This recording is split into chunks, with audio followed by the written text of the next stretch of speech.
Fala aí, meu amigo ligado no Toque Passa, chegando nessa sexta-feira para falar, é claro, de NFL, porque tivemos o começo da semana número 3 com a vitória do Cleveland Browns sobre o Pittsburgh Steelers. Vamos falar desse jogo, vamos falar também do que vem pela frente dos jogos deste domingo de futebol americano. Então eu quero contar com a sua colaboração, aquela curtida no vídeo, aquele comentário aqui embaixo, aquela interação que ajuda a gente a crescer. Mais gente está chegando, seja bem-vindo. Se inscreve no canal, clica no sininho aqui embaixo para ser notificado assim que sair um vídeo novo. E se você puder fazer parte do nosso clube de membros, eu agradeço de coração. Seja muito bem-vindo ao Fábio B. Depois eu pego o seu sobrenome aqui direitinho, mas já tá lá no grupo no Telegram, batendo um papo sobre futebol americano. Fábio que clicou no botão aqui em cima, seja membro, ou então no link aqui embaixo. Tá lá no nosso grupo, tem grupo no Telegram. Somos 76 no momento, quando chegarmos a 100 vou sortear uma camisa oficial de um time da NFL. Então faça parte do clube de membros e também conheça a Fanatic Sport Nation, camisetas maravilhosas. Essa aqui, por exemplo, ó, ela é da Fanatic. Então aqui embaixo tem um link e também tem um cupom de desconto. Conheça a Fanatic Sport Nation. Vamos nessa, roda a vinheta. Vamos lá começar a falar dessa vitória do Cleveland Browns sobre o Pittsburgh Steelers, 29-17, né? O jogo que ficou perto, né, do meu palpite. Eu tinha falado 20-13, né, para a equipe dos Browns, acertei o vencedor, e estava 23-17 até os instantes finais, até estourar o relógio, né? E aí tivemos aquela jogada besta, aquela tentativa desesperada da equipe dos Steelers. Tá na dele, tem que tentar mesmo, né? Tinha uma chance, vai pra jogada de rugby no finalzinho, mas resultou num fumble e o touchdown da equipe dos Browns, deixando esse placar mais dilatado em 29-17, complicando um pouquinho só a vida de quem tinha alguém no Fantasy, né? Eventualmente, por exemplo, eu tinha o Najee Harris, ele que sofreu o fumble, então eu perdi alguns pontos, e também quem fez apostas, né? Quem apostou no under, por exemplo, eu vi o Pat McAfee, tinha feito uma aposta Steelers mais 7,5, né? Então ele estava ganhando até aquela jogada, ele ia ganhar $9 mil, então ele deixou de ganhar $9 mil por conta daquela besteira. Já disse, o Steelers estava dele, tem que tentar, mas só serviu para isso mesmo, né? Eu não sei quanto a vocês, mas a minha expectativa talvez estivesse tão baixa que eu achei esse jogo mais divertido do que eu esperava, né? Acho que o jogo, principalmente ali o primeiro tempo, teve o seu charme, teve o seu brilho, 2 touchdowns para cada lado, né? O placar foi pro intervalo com 14-13 para os Steelers, porque o Cade York perdeu mais um extra point, a gente tem que prestar atenção nisso. O York foi herói na primeira semana, com o field goal da vitória, errou o extra point contra os Jets, não seria um problema até que os Jets viraram o jogo, e poderia ter sido um problema de novo. Cade York, que foi o único kicker selecionado no draft ali na 4ª rodada, tem que prestar atenção, não pode perder, é um pontinho só, mas faz a diferença no final.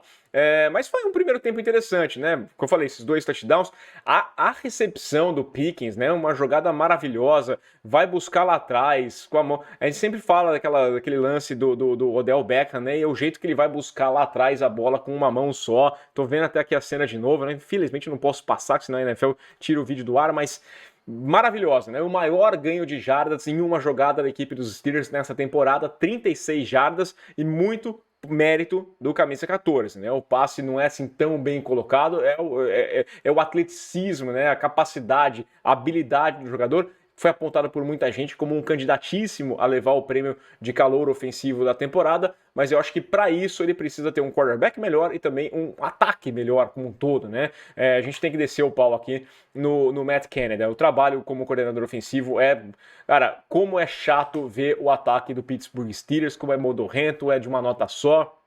É tedioso, é um problema que os Steelers vão ter que ver lá pela frente, né? O primeiro tempo do Trubisky foi ok, né? Ele chegou a estar ali 8 de 9 nos passes, terminou o primeiro tempo com 9 de 13, 109 jardas, uma corrida para touchdown, anotou o touchdown com as próprias pernas, mas aí no segundo tempo o ataque muda completamente, isso que eu não consigo entender no Matt Canada. O jogo terrestre, por exemplo, foi abandonado, teve 88 jardas nos 2 primeiros quartos, conquistadas com as pernas, e aí no segundo tempo só 16 jardas. Tem mérito da defesa, mas principalmente o número de jogadas terrestres despencou. Né, passou a ser uma coisa muito menos utilizada quando você tem um Najee Harris, você tem um talento suficiente para fazer. Tem problema na linha, defesa. mas era uma defesa dos Browns enfraquecida, então deveria ter capacidade de fazer isso e fica um problema. É tão complicado porque no segundo tempo o ataque dos Steelers teve 3 3-and-outs seguidos, ali no terceiro e no quarto período, que deram essa chance dos Browns abrirem a vantagem e colocarem os Steelers num buraco, né? Até a campanha final, que tem o field goal que deixa o jogo vivo para a equipe dos Steelers, o Trubisky estava 6 de 12 nos passes para 41 jardas. E aí tem uma última campanha, antes daquele desespero, né, que termina no field goal. Por exemplo, eles colocam o tight end, o Pat Freiermuth, para receber passe. Ele foi alvo pela primeira vez quando restavam um pouco mais de 2 minutos para o fim da partida. E é uma bola contestada, uma bola muito alta, numa marcação tripla, que o tight end vai lá e consegue fazer, né, a recepção. Então, mérito ali do Freiermuth, né, conseguindo essa recepção em 26 jardas nessa jogada, depois ele consegue mais 15 jardas, o time vai, chuta um field goal, fica vivo na parada, e aí vem aquele problema todo, né? Aí não tem o que dizer no finzinho do jogo, né? A defesa dos Steelers, mais uma vez, sofrendo no jogo terrestre sem o TJ Watt. Não só no jogo terrestre, né? Pressionar o quarterback é um problema sem o TJ Watt, normal, você perdeu um baita no talento, então sofreu mais uma vez. E o jogo terrestre teve um problema, porque foram 171 jardas conquistadas com as pernas pela equipe dos Browns, 113 só em 23 carregadas do Nick Chubb. Teve uma corrida de 36 jardas, belo trabalho do Bitonio, a gente sempre tem que falar, né? Tem mérito e demérito, belíssimo trabalho do Bitonio, que, pô, várias jogadas, se você rever os lances ali, muitos dos ganhos terrestres são mérito do Bitonio, que consegue fazer bons bloqueios e abrir espaço, né, tirar defensores dos Steelers do caminho dos corredores da equipe do Cleveland Browns. Falando do lado vencedor aqui, né, um pouquinho mais um jogo seguro do Jacob Brissett, uma partida nada espetacular, bons números ali, 21 de 31 nos passes, 220 jardas, 2 passes para touchdown. Principal, não cometeu turnovers, eu já elogiei aqui ontem, e o Brissett é um jogador que sabe das suas limitações, né? Desde a época de Patriots, passando nos Colts, ele sabe das suas limitações, e ele não força a barra, e aí ele não comete poucos erros. Quem comete poucos erros ajuda o seu time a vencer partidas, e ele sabe dos pontos fortes dele. Por exemplo, ele é um cara forte fisicamente, tem um corpanzil ali, então teve as situações de quarterback sneak, e ele sabe que o corpo dele é capaz de conseguir aquelas primeiras descidas, situações de terceira para curta ali, e ele conseguiu. Além do que, eu vou destacar um outro cara que eu tinha citado no vídeo de ontem, a Amari Cooper, né? A Amari Cooper, que estava um pouquinho manchado ali com um pouquinho daquela coisa ruim, porque ele era o cara do onside kick contra os Jets e acabou bobeando, e agora ele foi o cara que ajudou bastante, né? Teve uma 3ª-para-1 que ele deu uma sambada no Sutton, né? Ele começa a corrida aqui, ele dá uma dançada para um lado para o outro, consegue a separação suficiente para fazer a recepção no passe do Brissett, conquistar 32 jardas numa 3ª-para-1. Belíssima jogada do Amari Cooper, que é um baita de um recebedor, né? Isso aqui não é mistério para ninguém, todo mundo sabia. Eu até agora não entendo a decisão do Dallas Cowboys de fazer a troca, abriu espaço no cap e não trouxe ninguém para o lugar. Hoje o Amari Cooper cabia tranquilamente nesse ataque da equipe do Dallas Cowboys, sorte dos Browns, que vão conseguindo uma missão interessante. Eu falei que a missão do Brissett era entregar o time nas melhores condições possíveis para a chegada do Deshaun Watson, para quem sabe tentar uma chance aí de vaga de wild card, brigar por alguma coisa aí para os playoffs quando o Watson entrar lá no mês de novembro. E ele está conseguindo fazer esse papel. Podia estar 3-0. Né? Não fosse aquela bobeada, aquela derretida que teve no finalzinho no finalzinho do jogo contra os Jets, podia estar 3-0 agora, mas 2-1, muito bom, tá liderando a divisão ainda, lógico que tem mais times para jogar, mas tá uma boa campanha suficiente. E na equipe dos Steelers, a situação é ruim, né, cara? É muito ruim. O time é fraco. A vitória contra os Bengals não convenceu ninguém, né? Muita gente já pedindo, claro, a entrada do Kenny Pickett. Agora, se você espera por isso, não vai rolar por agora. Depois do jogo teve uma entrevista lá com o Mike Tomlin. Ele foi perguntado sobre a possibilidade de trocar o quarterback. Ele falou que definitivamente não vai acontecer, né?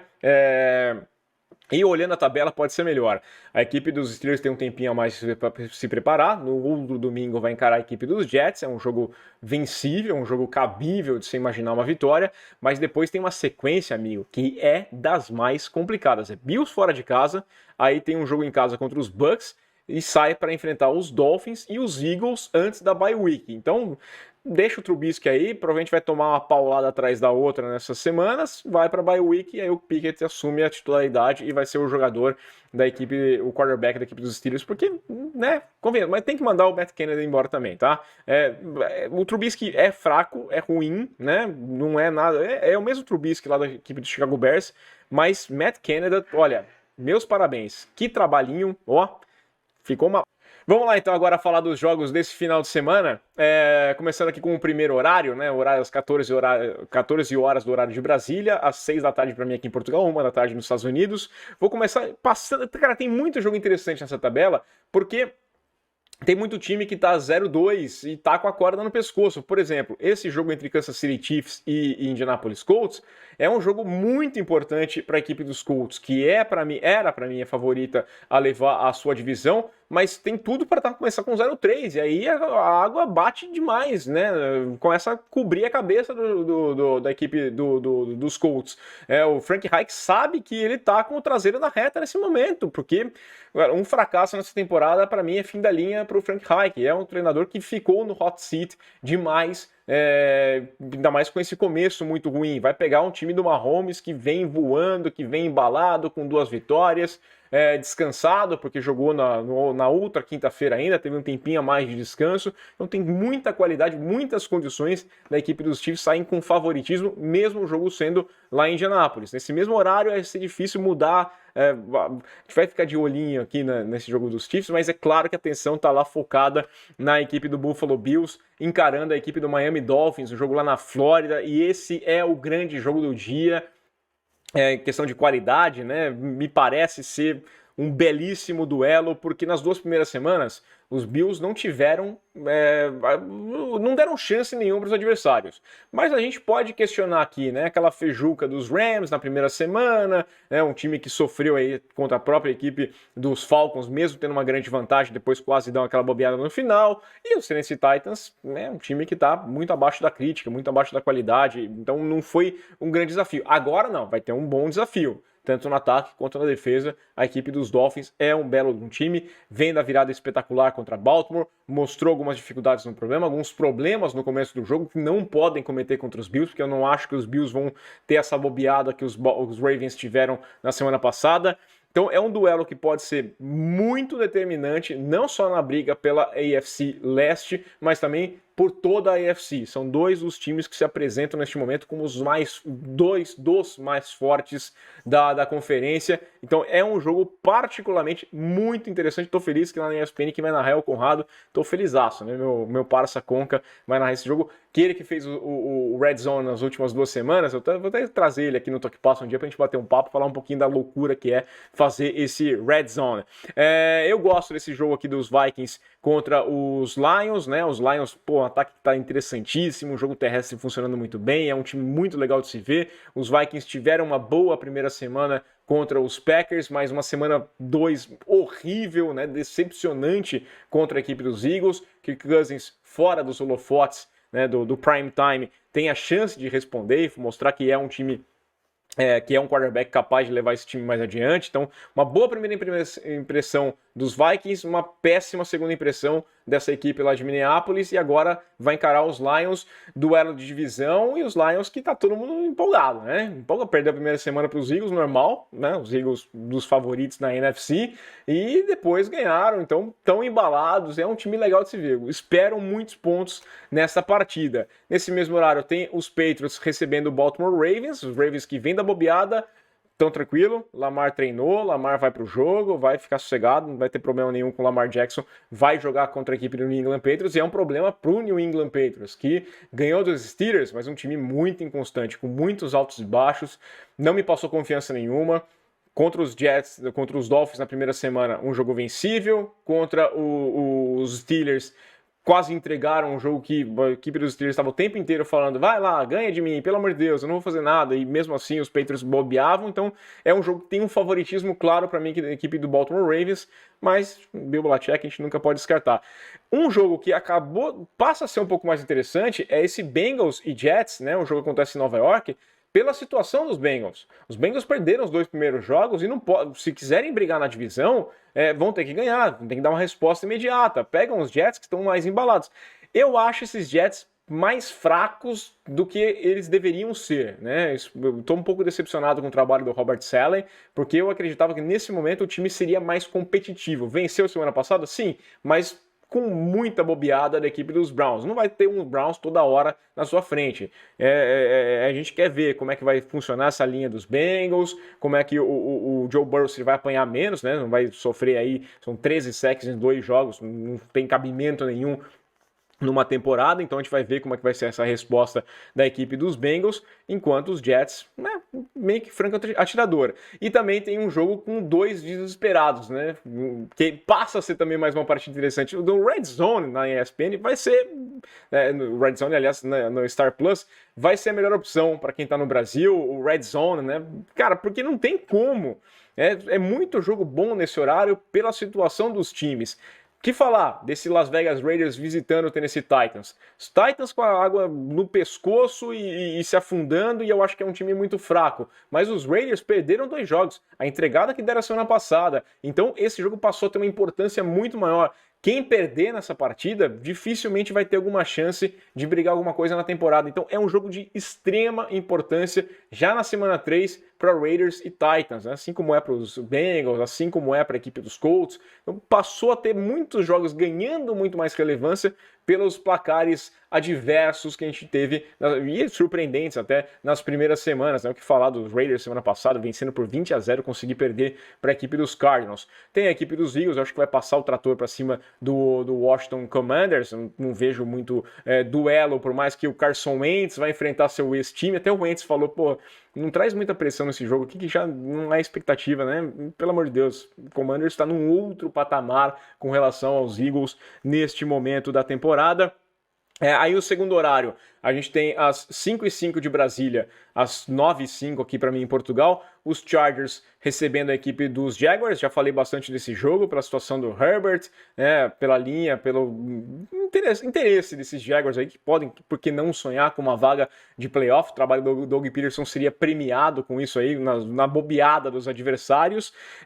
Arizona Cardinals contra os Rams passa a ser um jogo interessante, não só pelo duelo, pela rivalidade, pela briga na divisão, mas porque os Cardinals conseguiram se reagir na semana passada e querem mostrar que não é só uma bobeada dos Raiders. E os Rams precisam dar resposta. Falar que o Super Bowl já foi esquecido e eles vão brigar por alguma coisa de novo, né? Porque não dá para quase tomar uma virada quando você vencia os Falcons por 28-3. O melhor jogo desse horário aqui, para mim, não existe dúvida, é Tampa Bay Buccaneers e Green Bay Packers. E aí eu tô sendo um pouco de corporativista, puxando pro meu lado, né? Pode ser, porque eu tô nesse jogo, eu vou fazer a transmissão lá para a ESPN a partir das 5h25 na tela da ESPN 2 e do Star Plus. 5 horas tem o Abre o Jogo. Estarei ao lado do enorme Ari Aguiar. Olha, prazer enorme, porque pode ser o último jogo entre Tom Brady e Aaron Rodgers. Um jogo que, pô, eu cresci ali olhando na tabela e procurando quando que o Brady ia enfrentar o Peyton Manning, quando o Brady ia enfrentar o Breeze, o Rodgers, quando esses caras quando teríamos duelo entre esses caras, e agora a gente pode ter o último desses grandes confrontos entre Tom Brady e Aaron Rodgers lá em Tampa, né? O primeiro jogo dos Buccaneers em Tampa nessa temporada, e com muitos problemas dos dois lados, né? Tampa, eu tava olhando aqui o Injury Report, inclusive eu adiei o meu anúncio aqui dos palpites por conta disso. Tava olhando aqui, ó.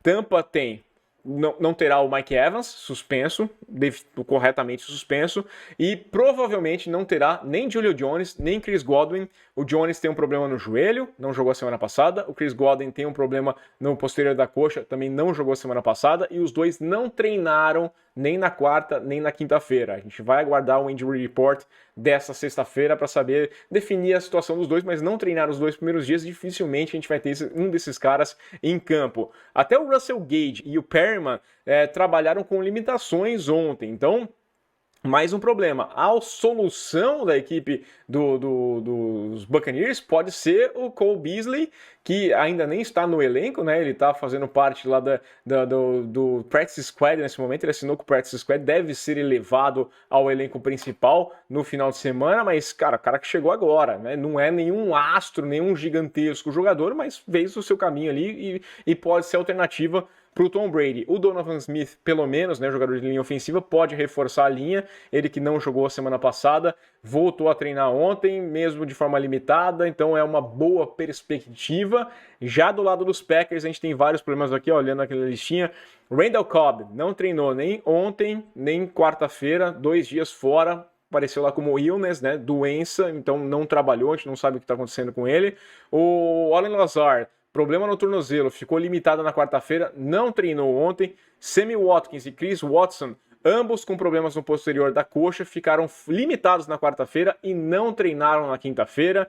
Na linha ofensiva, o Bakhtiari, que ainda não jogou na temporada, a equipe dos Packers imaginava que ele ia perder esses 2 primeiros jogos, mas ele ainda é dúvida para jogar esse final de semana, porque ele não treinou na quarta-feira, limitado na quinta, então talvez tenha uma chance de jogar. E o Jenkins, que jogou, fez a estreia dele no jogo contra o Chicago Bears, trabalhou limitado nos 2 dias, isso aqui parece mais uma dosagem de trabalho. Eu acho que o Jenkins vai para a partida, talvez o Bakhtiari, que seria um belo reforço para a linha, mas problemas nos recebedores também lá do lado de Green Bay. O lado positivo, como eu estava falando com o Ari Aguiar, é que você tem Tom Brady e você tem Aaron Rodgers. Com esses 2 caras, eu prefiro ter Tom Brady e Aaron Rodgers sem recebedores, passando para qualquer um, do que Trubisky e Brissett passando para Pickens, passando para Amari Cooper. Né? A gente vê muito mais soluções nesse cara. Vai botar o jogo terrestre em andamento, vai fazer o Fournette receber mais passes. Esses caras dão um jeito, né? E é bonito. Talvez seja o último Brady versus Rodgers da carreira, da história, né? Talvez os 2 podem se encontrar novamente nos playoffs, mas se não se encontrarem na temporada regular, e o Brady pode se aposentar, né? A tendência é que ele se aposente no fim desse ano, então é um jogo imperdível nesse segundo horário. Lembrando que o Sunday Night Football fica a cargo aqui do San Francisco 49ers, visitando o Denver Broncos. Denver Broncos precisando dar uma resposta, esse ataque precisa funcionar, não funcionou até agora. O Hackett já tá sendo questionado, já está sendo fritado. Enquanto isso, a gente tem San Francisco 49ers agora de volta nas mãos do nosso lindo Garoppolo. Vamos ver como esses 2 times vão funcionar. É um duelo muito legal nesse Sunday Night Football. A gente vai voltar aqui. Como eu vou fazer jogo no domingo à noite, eu vou voltar só na segunda-feira pela manhã, no máximo na hora do almoço, eu tô de volta aqui para falar como é que foi essa rodada. Conto com a colaboração de vocês, aquela curtida, aquele comentário, espalhe, compartilhe o Toque Passa para que mais pessoas cheguem aqui e faça como o Fábio, seja membro do nosso canal, não é muito caro. Convido você, olha, dá uma olhadinha lá, é um valorzinho simbólico que você colabora para a gente manter esse trabalho com 100 membros. Vou sortear uma camisa. Quero saber a sua opinião. Deixe aí o seu comentário, curte o vídeo no seu canal. E a gente volta. Aquele abraço. Tô me confundindo todo. Aquele abraço.